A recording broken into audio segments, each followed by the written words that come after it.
ก็นั่นอีกประสูติอีก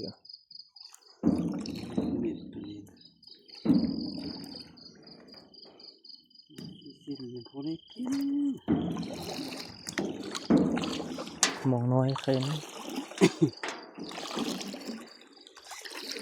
ปลาดุกจำมันนี่เลยหวานนี่เลือกไก่จานยอมเลยจับได้มันละใครนี่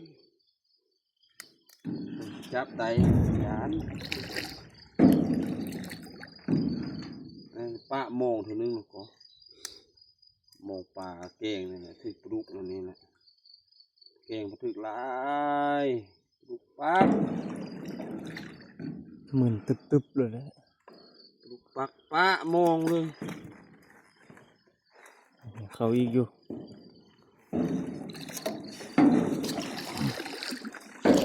แต่มาสูดอีกแล้วเนาแล้วบ่เนาทิมโมงมือเช้ามาบูอยู่นี่นี่เช้ามามิดมืดแต่ได้ประสูดอยู่นี่ตัวนึงเลยมิดมืดทิมซะ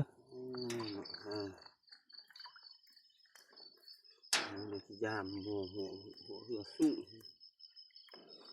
ไปสร้างอีกอันนึงเล่มนึงเปิดมาอยู่พุ่นละเอาเล่มน้อยจาก6 เมตรก็พอละ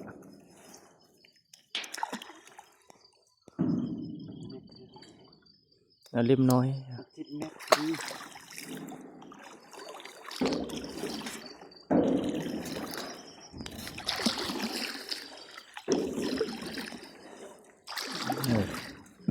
เด็ก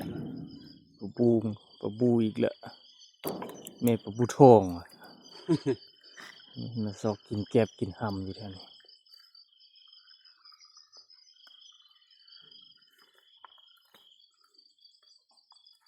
ทำกิน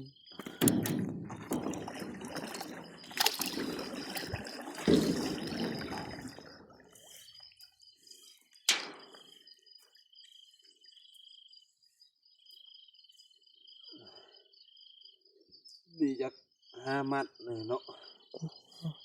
แต่ว่ามีมองน้อยหลายแล้วว่ากูบ่รู้ทัน7-8 โมงเลยก็บ่ได้กินข้าว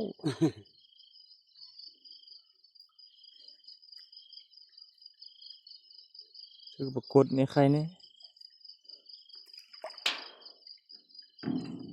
สั่งปุดยากเทคตัวเนื้อใครก่อนเทคตัวน้อยพอกระเทิน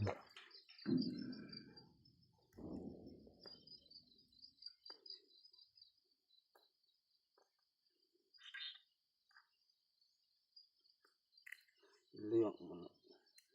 ถึกแต่เมื่อวานนี้ถึกตัวเล่งหัวค่ำเนาะ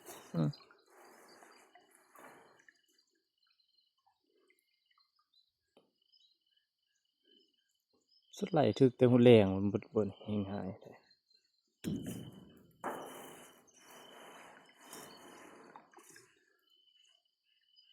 คาบได้อยู่ลาก็มาคาบเลยเมาเลยตูมโคตรอะไรวะเนาะ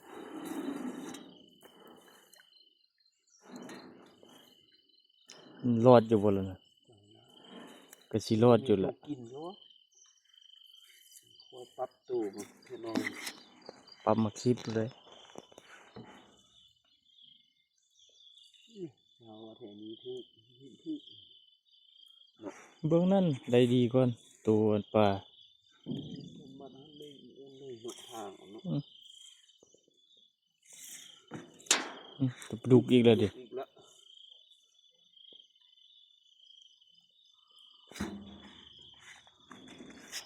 เด้นี่ก็ปลาดุกอีกเด้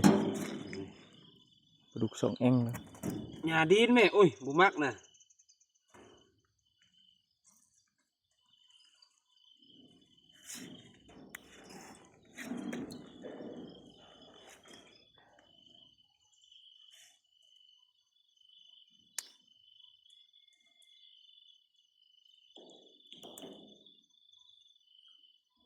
ตัวเอ็นยานตู่ตัวเอ็นดิน ปักแล้วมีพิษดูอยากงอมเลย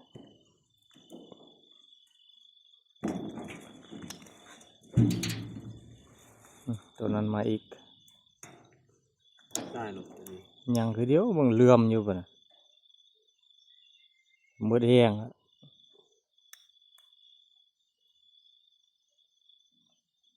บัดนี้แบกเข้ามานี่ขึ้นเหือเลยบ่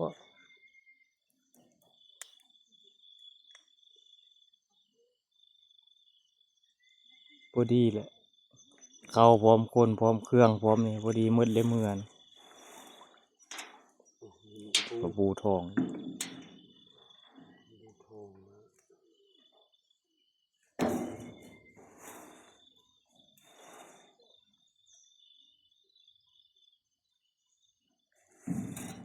โอ้ โอ้อันนี้พอประปูทองบ่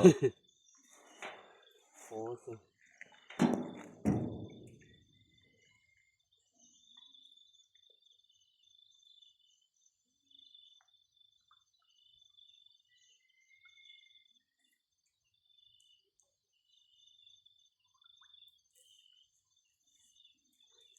จุ่มนี่จะย่างก็ขึ้นเนาะ สมควรนะ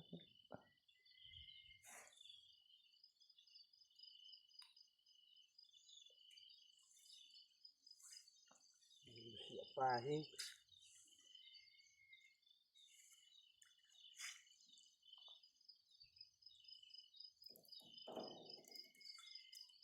แถวนี้บุคล้องมาเลยแถวนี้บ่มีอันเจียนสิคล้องมันเป็นหญ้าเลย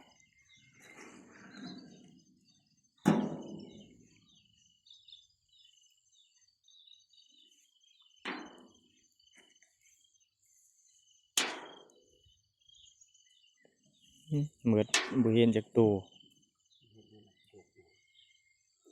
นะฮะกระทึกตัวเดียวนะ คือเท่านี้นะอาหารจะสุดเลยในหมู ไปสุดตายอันนี้มาอีกละ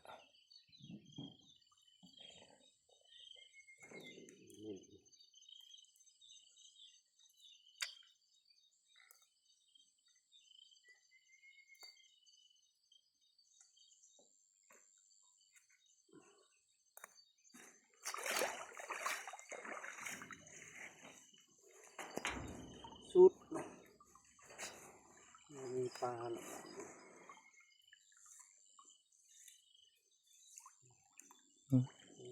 ยังอีกตัวหนึงอีก